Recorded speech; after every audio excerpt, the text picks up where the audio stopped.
Hi friends, இன்றைக்கி நம்ம இடியப்பம் பட்டாணி கறி தான் பார்க்க போகிறோம்.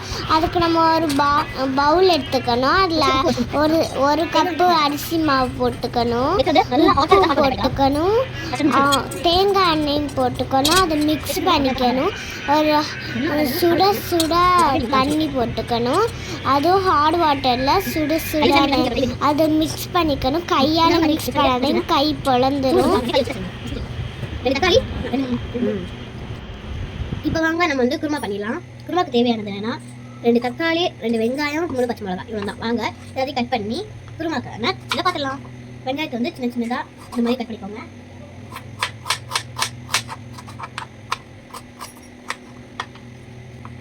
இது மிக்சியில் போட்டுக்கலாம்.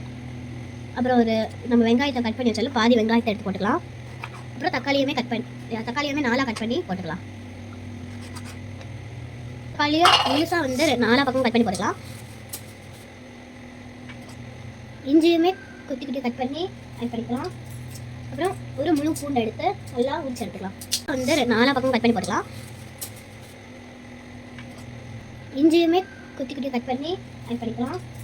அப்புறம் ஒரு முழு பூண்டை எடுத்து நல்லா உரிச்சு எடுத்துக்கலாம். நம்ம ஆட் பண்ணிக்கலாம் மிக்சியில்.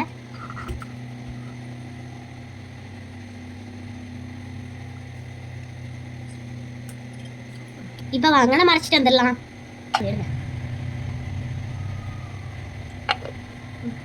இப்போ நம்ம வந்து தேங்காய் எண்ணெய் ஆட் பண்ணிக்கலாம்.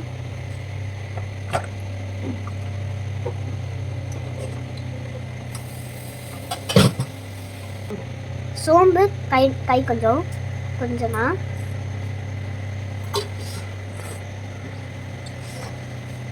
சோம்பு பொரிஞ்சு வந்த உடனே ஒரு கைப்பிடி கருவேப்பிலை போட்டுடலாம். கருவேப்பிலை,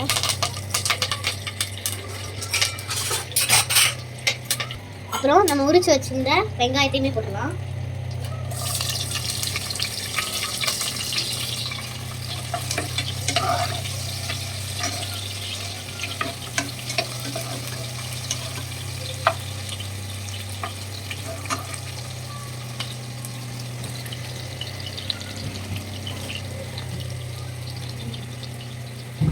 வெங்காயம் கொஞ்சம் வந்த உடனே வந்து நம்ம அரைச்சி வச்சிருந்த தக்காளி பூண்டெல்லாம் போட்டு அதை வந்து ஆட் பண்ணிக்கலாம். அதில்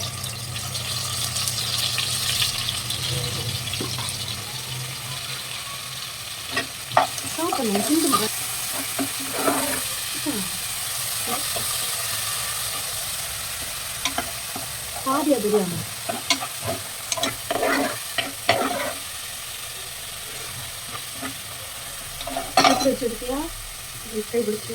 இந்த மாதிரி இப்போ மிளகாய் பொடி போட்டுக்கலாம். நல்லா காரமாக இருந்தால் தான் குருமா நல்லா டேஸ்ட்டாக இருக்கும். நாங்கள்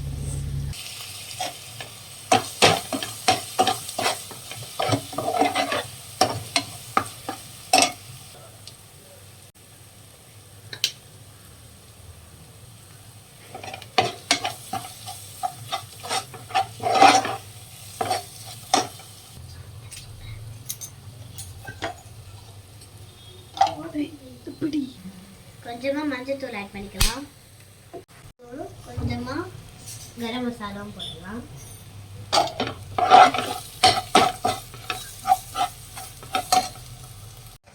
கேரட்டும் பீன்ஸும் போட்டு எடுத்துக்கலாம். அப்புறம் கொஞ்சம் தண்ணியும் ஆட் பண்ணிக்கலாம். இப்போ வந்து வேக வச்ச பச்சை பட்டாணியை வந்து ஆட் பண்ணிக்கலாம்.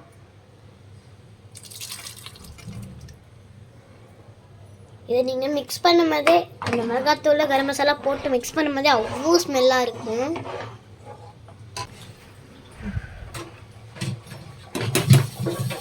தெருவின தேங்காய் கொஞ்சம் போட்டுக்கலாம்.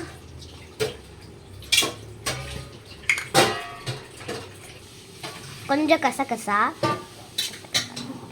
ஆப்பிசி, கொஞ்சம் சோம்பு,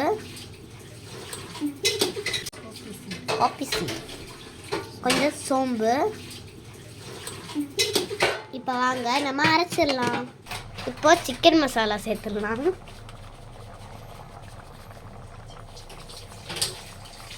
அப்போ தான் சிக்கன் குழம்பு மாதிரி இருக்கும், நல்லா டேஸ்ட்டாக இருக்கும். மிக்ஸ் பண்ணாதீங்க, போட்டுட்டு அப்படி விட்டுருங்க. அது கொதிக்கிறதுலே அது மிக்ஸ் ஆகிடும். நல்லா மை மாதிரி அரைச்சிக்கோங்க. இப்போ நம்மளோட பச்சை குழம்புல அதை ஆட் பண்ணிக்கலாம். இதில் மிக்சியில் கொஞ்சம் நிறைய இருக்குது, பட் நமக்கு அது வராதனால தண்ணி ஊற்றி நம்ம எடுத்துக்கலாம். இப்போ பாருங்கள், ஃபஸ்ட்டு இருந்ததை விட இப்போ செம்ம கலராக இருக்குது. கொதிக்கட்டும், அப்புறமா நம்ம பார்க்கலாம். மாவை மிக்ஸ் பண்ணியாச்சு, எடுத்துக்கலாம். இதில் வந்து எண்ணெய் தடவிக்கோங்க. இதை வந்து இடியாப்பம் செய்கிற மிஷினு. இதை வந்து ஆயில் தடவிக்கோங்க. அப்போ தான் வந்து நல்லா ஸ்மூத்தாக வரும். கோகோனட் ஆயில் தான், எந்த ஆயில் வேணாலும் ஆட் பண்ணலாம். அப்புறம் இடியாப்பம் வைக்கிற இதில் கூட ஆயில் ஆட் பண்ணணும். அப்போ தான் அதேமாதிரி ஸ்மூத்தாக வரும். அதில் வந்து நம்ம தேங்காய் திருணும்ல, ஸோ அதை ஒரு ஸ்பூன் ஃபுல்லாக எடுத்து எல்லாத்தையுமே வச்சிடலாம்.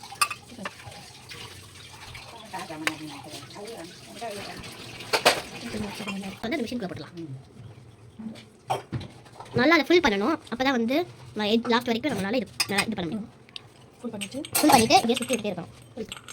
சுற்றி விட்டே இருந்தீங்கன்னா அது பார்த்து ஒரு லேயராக முடிச்சு கீழே போயிட்டே இருக்கும். லாஸ்ட் லேயர் வந்த உடனே அப்படியே போட்டு டைட் பண்ண வேண்டியதான். அவ்வளோதான். இனி நல்லா அப்படி போட்டு சுற்ற வேண்டியதான்.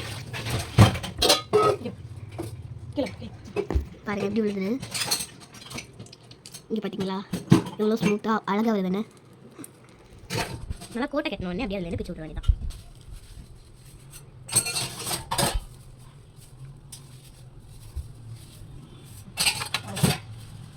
அதுக்குள்ளாடி நம்ம இடியாப்பம் பெசஞ்சு வைக்கிறதுக்குள்ளே நம்ம குழம்பு ரெடி ஆகிடுச்சு.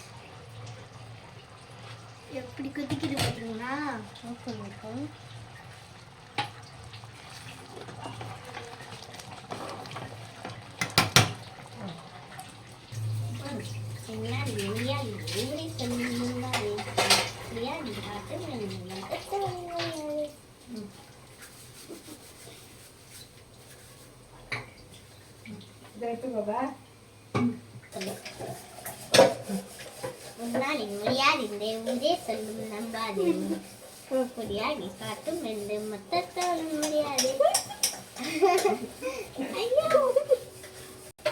ஸோ இப்போ வாங்க நம்ம வந்து இதுக்குள்ளே வச்சிடலாம்.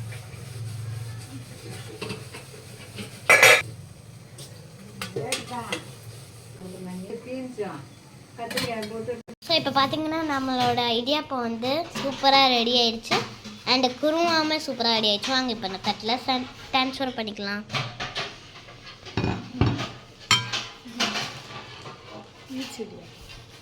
இது பார்த்தீங்கன்னா வீச் இடியாப்பம் வச்சிடலாமா? இதான் வந்து வீச் இடியாப்பம், இது நார்மல் இடியாப்பம். இப்போ நம்ம வச்ச குருமாவை எடுத்து ஊற்றிடலாம்.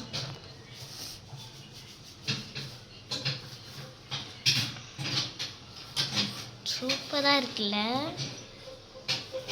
இந்த டேஸ்ட்டுமே அல்டிமேட்டாக இருக்கும். இந்த வீடியோ பிடிச்சிருந்தா லைக் பண்ணுங்கள், ஷேர் பண்ணுங்கள், சப்ஸ்கிரைப் பண்ணுங்கள். ஒரு நிமிஷம் சப்ஸ்கிரைப் பண்ண மறந்துடாதீங்க. அப்போ தான் எங்கள் ரெகுலர் வீடியோஸ் உங்களுக்கு தெரியும் இருக்கும். பாய் காய்.